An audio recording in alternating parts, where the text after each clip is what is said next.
Assalamualaikum warahmatullahi wabarakatuh. Perkenalkan, nama saya Iqbal Saputra.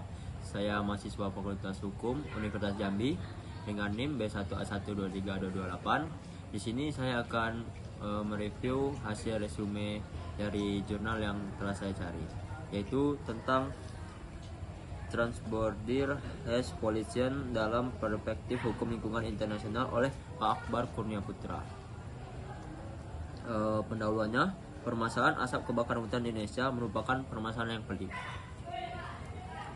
Hal ini disebabkan oleh gangguan terhadap sumber daya hutan yang terus berlangsung, bahkan intensitasnya makin meningkat. Hampir setiap musim kemarau di Indonesia pada beberapa dekade terakhir ini sering mengalami kebakaran, khususnya di beberapa wilayah Jambi, Riau, Sumatera, dan Kalimantan. Penyebab dari masalah kebakaran hutan adalah karena kesalahan sistematik dalam pengelolaan hutan secara nasional dalam praktek konversi lahan, penyapan, atau pembersihan atau pembukaan lahan oleh perusahaan. Dilakukan dengan cara membakar. Metode land clearing dengan cara membakar tersebut lebih dipilih daripada metode lain karena dinilai paling murah dan efisien. Faktor ekonomi dan ketidaksediaan teknologi yang memadai menjadi latar belakang kenapa metode ini lazim dilakukan. Meskipun dampak yang ditimbulkan dari penerapan metode ini terhadap lingkungan tidak sebanding dengan hasilnya. Dampak langsungnya yaitu kebakaran hutan tersebut antara lain: pertama, timbulnya penyakit infeksi saluran pernapasan akut bagi masyarakat, dan yang kedua, berkurangnya efisiensi kerja karena saat terjadi kebakaran hutan dalam skala besar, sekolah-sekolah dan kantor-kantor akan diliburkan. Dan ketiga, terganggunya transportasi darat, laut maupun udara. Keempat, timbulnya persoalan internasional asap dari kebakaran hutan yang menimbulkan kerugian material dan imaterial pada masyarakat setempat dan seringkali menyebabkan penyebaran asap lintas batas seperti pada negara Malaysia dan Singapura. Asap dari kebakaran hutan dan lahan itu ternyata telah menurunkan kualitas udara dan jarak pandang di region di Sumatera dan Kalimantan, termasuk Malaysia, Singapura, Brunei, dan sebagainya Thailand, karena negara tersebut berdekatan dengan negara Indonesia. Permasalahan kabut asap ini menjadi masalah internasional karena kasus ini menimbulkan pencemaran di negara-negara tetangga, sehingga mereka mengajukan protes terhadap Indonesia atas terjadinya masalah ini berdasarkan pada pertemuan materi lingkungan hidup ASEAN dalam masalah polusi kabut asap lintas batas pada 13 Oktober 2006. Malaysia dan Singapura mendesak Indonesia untuk menyelesaikan masalah ini. Protes Malaysia dan Singapura ini didasarkan pada alasan bahwa kabut asap tersebut telah menimbulkan gangguan terhadap kesehatan masyarakat, perekonomian, serta pariwisata negara mereka. Poin-poin yang telah saya dapatkan dari meresum jurnal Pak Akbar tadi yaitu tentang pencemaran udara yang berasal dari satu negara berdampak pada negara lain, terutama akibat kebakaran hutan dan lahan. Dampaknya kerugian sosial, ekonomi, ekologis, termasuk gangguan kesehatan, penurunan produktivitas, kerusakan lingkungan, dan perubahan iklim. Contohnya kebakaran hutan di Indonesia yang tadi saya bilang, yang menyebabkan asap lintas batas ke Malaysia dan Singapura. Setelah itu ada prinsip Shick Future to Align Non-Leaders.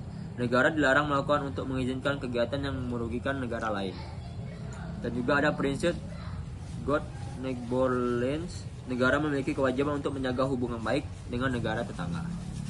Tanggung jawab internasional. Negara yang melakukan tindakan yang merugikan negara lain dapat diminta pertanggungjawabannya. Setelah itu ada juga yaitu ASEAN Agreement on Temporary Air Pollution atau THP, yaitu tujuannya mencegah dan memonitor THP melalui upaya nasional dan kerjasama regional. Prinsipnya yaitu tanggung jawab negara, pencegahan kehati-hatian, pembangunan yang aman, dan kerjasama. Kewajibannya itu kerjasama dan pencegahan dan penanggulangan THP serta penyelesaian sengketa kerugian ekonomi. Kerugian Indonesia yang dapat saya simpulkan dari jurnal tersebut diperkirakan mencapai 5,96 triliun rupiah akibat kebakaran hutan.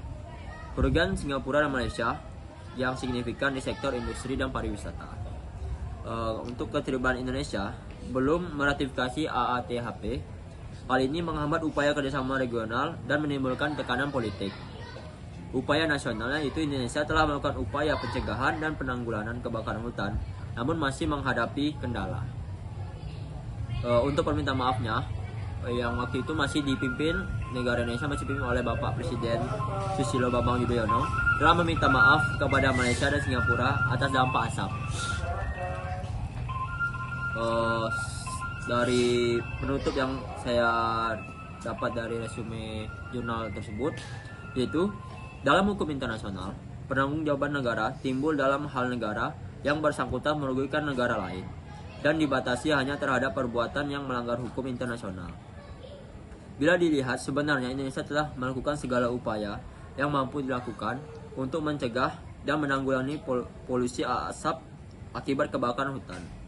Hal ini jelas bukan merupakan tindakan aktif negara dan juga tidak dapat dikategorikan sebagai tindakan membiarkan, mengingat upaya-upaya yang telah dilakukan oleh negara Indonesia. Dan juga yang telah saya sebutkan tadi, Presiden Susilo Bambang Yudhoyono telah meminta maaf kepada negara Malaysia dan Singapura sebagai bentuk tanggung jawab, meskipun hanya sebagai tanggung jawab moral. Dan upaya pemerintah Indonesia sekarang menanggulangi kebakaran hutan sudah membaik, namun keterbatasan dana dan personil serta luasnya skala kebakaran menyebabkan Indonesia sekali lagi tidak berdaya. Itu saja yang bisa saya dapat sampaikan dari resume review jurnal Pak Akbar. Mohon maaf jika saya ada salah kata dan salah pengucapan dan juga ada gangguan tadi. Saya ucapkan wassalamualaikum warahmatullahi wabarakatuh.